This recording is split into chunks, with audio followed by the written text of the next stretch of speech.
Hello, আমি Kamal Zad, the Daily People's View এর political commentary show ম্যান্ডেটের সেকেন্ড এপিসোডে আপনাদের স্বাগতম। বর্তমানে বাংলাদেশের রাজনীতিতে সবথেকে আলোচিত বিষয় হচ্ছে নির্বাচন, এবং সাধারণ মানুষও আগামী নির্বাচন নিয়ে খুব বেশি আশাবাদী। তাই সকলের আশা এই নির্বাচনে দেশের বৃহত্তর স্বার্থে বিদ্যমান সকল রাজনৈতিক দলকে ঐক্যবদ্ধ থাকতে হবে।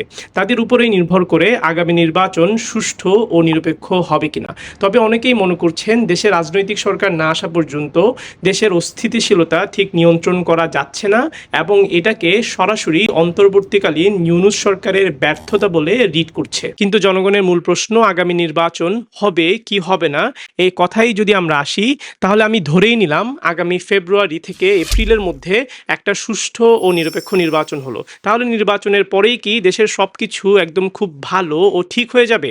আপনি কি মনে করেন এই জুলাইয়ের আন্দোলন, জুলাইয়ে এত জীবন যাওয়ার পর বাংলাদেশ ব্যাংকের গভর্নর থেকে শুরু করে বিভিন্ন ব্যাংক প্রতিষ্ঠানের মালিক, এমনকি মসজিদের ইমাম পর্যন্ত যেখানে পালিয়ে গিয়েছে, এই সব কিছু সরায়ে যারা এখন ঠিক ক্ষমতায় আছে, তারা সিম্পলি একটা নির্বাচন দিয়ে তাদের ক্ষমতার লাগাম ছেড়ে দিবে?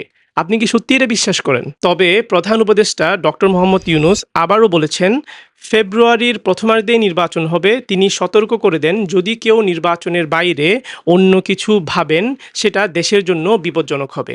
বিএনপি, জামায়াত ও এনসিপির সঙ্গে সাম্প্রতিক বৈঠকে তিনি এসব কথা বলেন। বৈঠকে বিএনপি আশঙ্কা জানায় সাম্প্রতিক দেশে অরাজকতার ঘটনাগুলো হয়তো নির্বাচন পিছিয়ে দেওয়ার ষড়যন্ত্র হতে পারে। জামায়াত দাবি জানায় জুলাই সনদের অধীনে নির্বাচন আয়োজন করতে হবে। অন্যদিকে এনসিপি চায় নতুন সংবিধান প্রণয়নের জন্য আগামী নির্বাচনকে গণপরিষদ নির্বাচন হিসেবে করা হোক। আর এই আসন্ন নির্বাচনে সবথেকে আলোচিত বাজওয়ার্ড হচ্ছে পিআর পদ্ধতিতে নির্বাচন। খুব সহজে এই পিআর পদ্ধতি বলতে আসলে কি বোঝায়?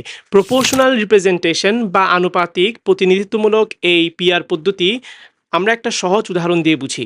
ধরেন বাংলাদেশের মোট ভোটার সংখ্যা 100 জন এবং দেশে মোট সংসদীয় আসন সংখ্যা 10টি। এখন কোনো দল যদি নির্বাচনে মোট 20% ভোট পায়, তবে সংসদে তারা অন্তত 2টি আসন নিশ্চিত করতে পারবে। অর্থাৎ কোনো দল যত শতাংশ ভোট পাবে তত শতাংশ আসন পাবে সংসদে। এতে করে প্রতিটি ভোটারের ভোট কাজে লাগে এবং সংসদে ছোট বড় সকল দলের প্রতিনিধিত্ব নিশ্চিত হয়।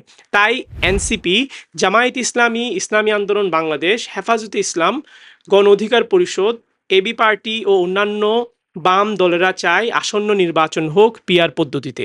অন্যদিকে দেশের অন্যতম প্রধান রাজনৈতিক দল বিএনপি এর ঘোর বিরোধিতা করছে। দেখা হবে পরের এপিসোডে। আমি কামাল জাদ, আপনারা দেখছেন দ্য ডেইলি পিপলস ভিউ এর পলিটিক্যাল কমেন্টারি শো ম্যান্ডেটের সেকেন্ড এপিসোড।